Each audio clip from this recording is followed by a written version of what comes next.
Welcome back, everybody, for another deep dive. Mm. Today we're heading back to ancient Athens. We're going to try to untangle the enigma of Critias.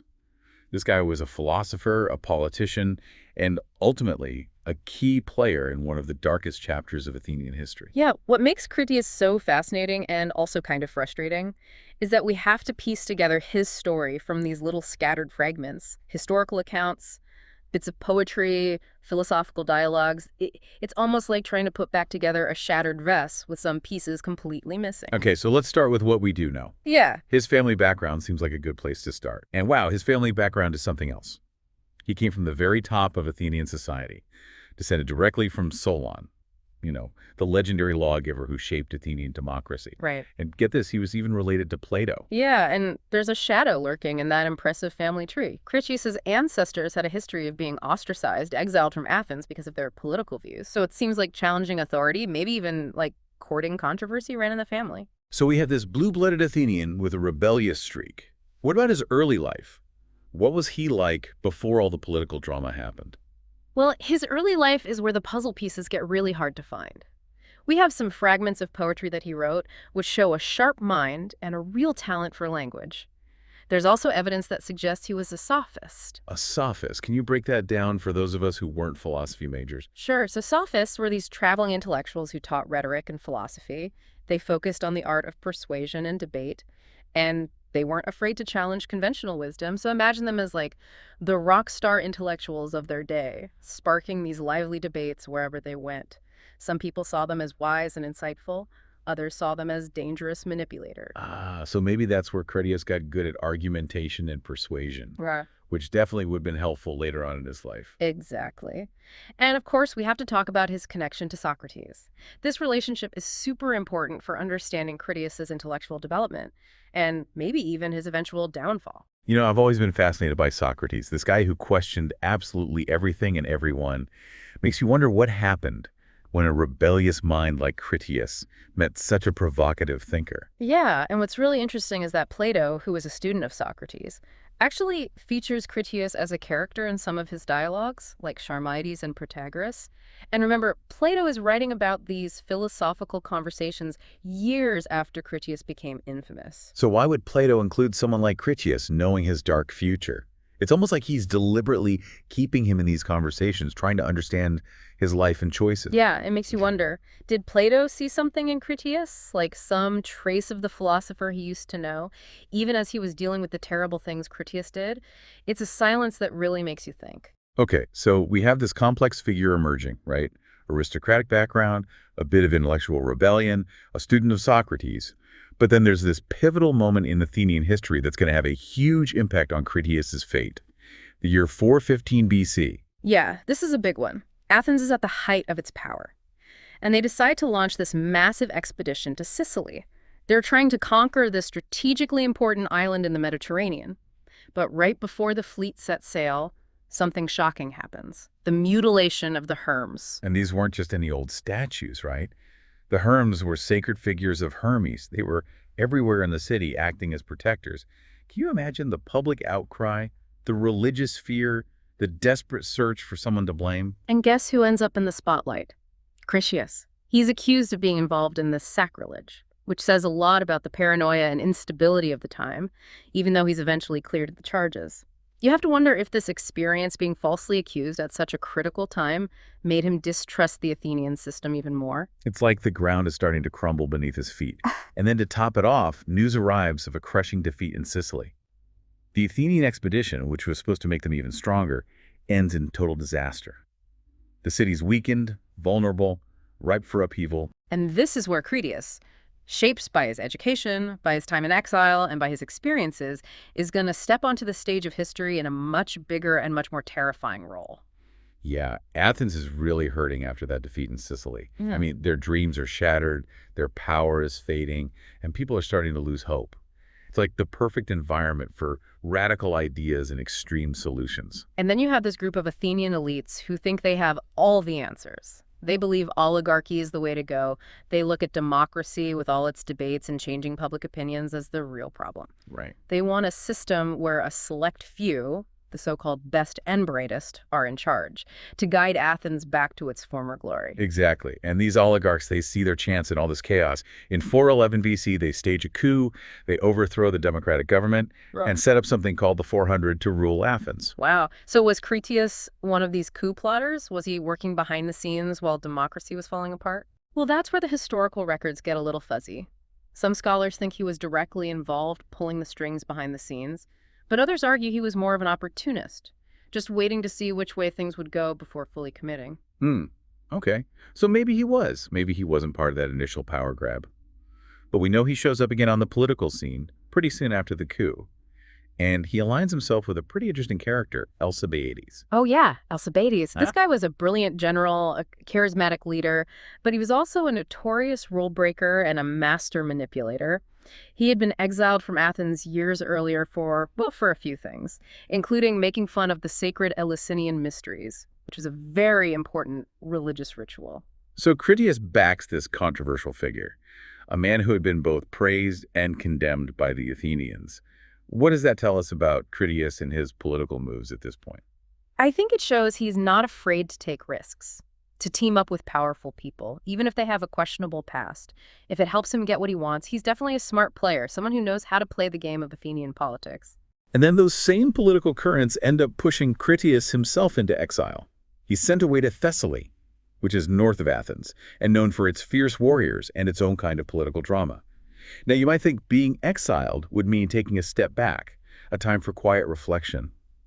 But that doesn't seem to be the case for Critias. No, not at all. Thessaly wasn't some sleepy backwater. It was a place where power was always up for grabs, where alliances changed constantly, and where violence was often the way to settle disagreements.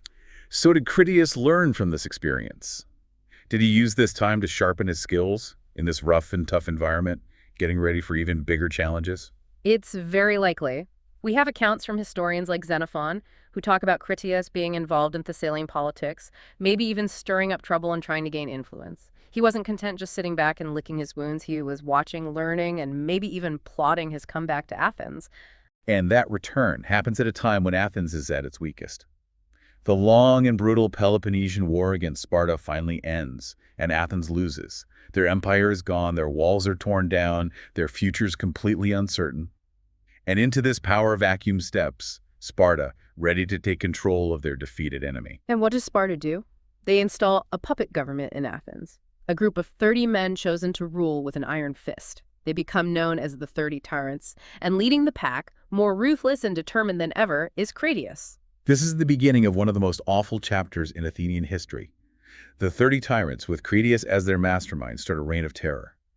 Executions are happening all the time, property is being taken. Anyone suspected of not being loyal is silenced. It's like the very foundations of Athenian democracy are being ripped apart. And what's really scary is that Critias isn't just going along with this brutality. He's the one driving it. Even some of the other tyrants are said to be horrified by how ruthless he is. He basically becomes the dictator of Athens. He has total control over life and death. And in the middle of this horrible tyranny, we see a truly amazing act of defiance.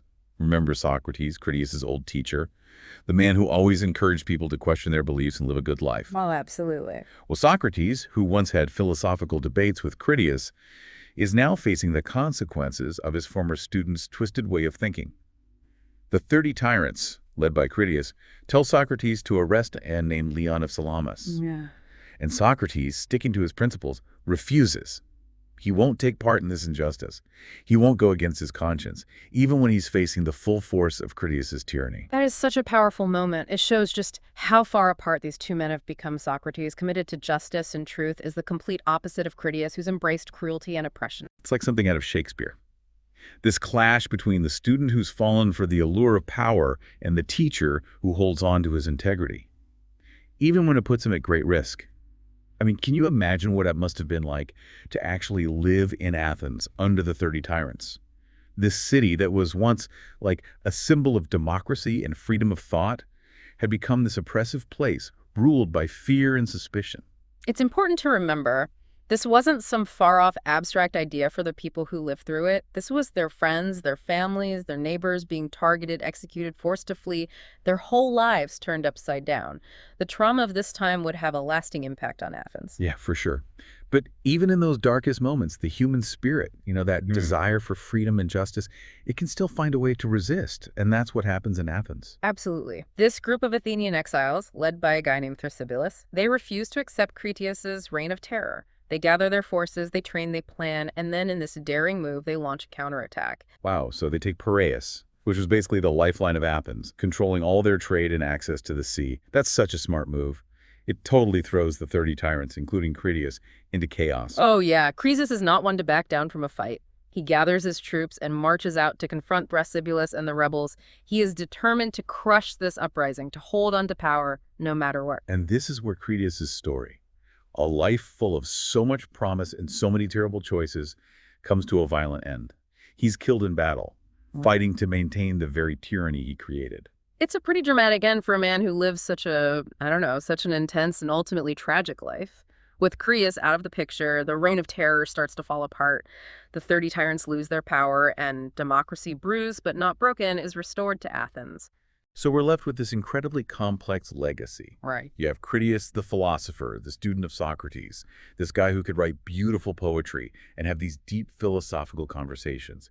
And then you have Critias the tyrant, the architect of one of the most brutal chapters in Athenian history, responsible for so much death and suffering. Yeah. I mean, how do we make sense of these two sides of the same person? It's a question that people have been wrestling with for centuries. Was Critias truly dedicated to oligarchy? Did he really believe that this system where the elite ruled was the best way to govern Athens? Or was he just a power-hungry opportunist, someone who used the chaos of the time to take control? Well, the historical sources we have don't paint a very pretty picture.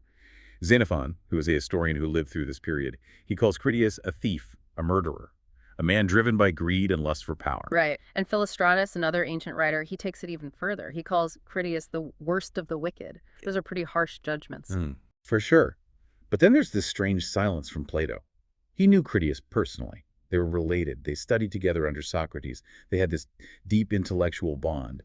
And yet, in his writings, Plato barely mentions Critias' descent into tyranny. Why would he leave that out? It's really one of the most fascinating points of this whole story. Was Plato, even after seeing the terrible things Critias did, still holding on to some kind of fondness for his old friend? Was he trying to protect his memory? Or maybe he was wrestling with an even bigger question. Like, how can someone so smart, so capable of philosophical thought, also be capable of such evil? Yeah, and I think that's the question Critias' story leaves us with, the one that's still relevant today. How does idealism turn into fanaticism? How does a desire for justice become an excuse for cruelty? How can the pursuit of knowledge lead to such horrible consequences? Critias is a reminder that even the brightest minds can be corrupted by power. He shows us that democracy, for all its good points, is fragile. It needs to be protected from those who would exploit it for their own gain. So, as we wrap up our deep dive into the life and legacy of Critias, we end up with more questions than answers. But maybe that's the whole point. Maybe his story isn't about giving us easy solutions. It's about challenging us to think about the complexity of human nature, to understand the constant struggle between power and justice, ambition and morality. And to remember that even when faced with tyranny, people can find the strength to resist, to fight for a better world, and to eventually restore the promise of a fair and just society. Well, thanks for joining us on this journey back to ancient Athens. It's a dark story, but it teaches us some important lessons, even today. We hope you'll keep exploring this fascinating time in history and come to your own conclusions about this enigmatic figure Critias.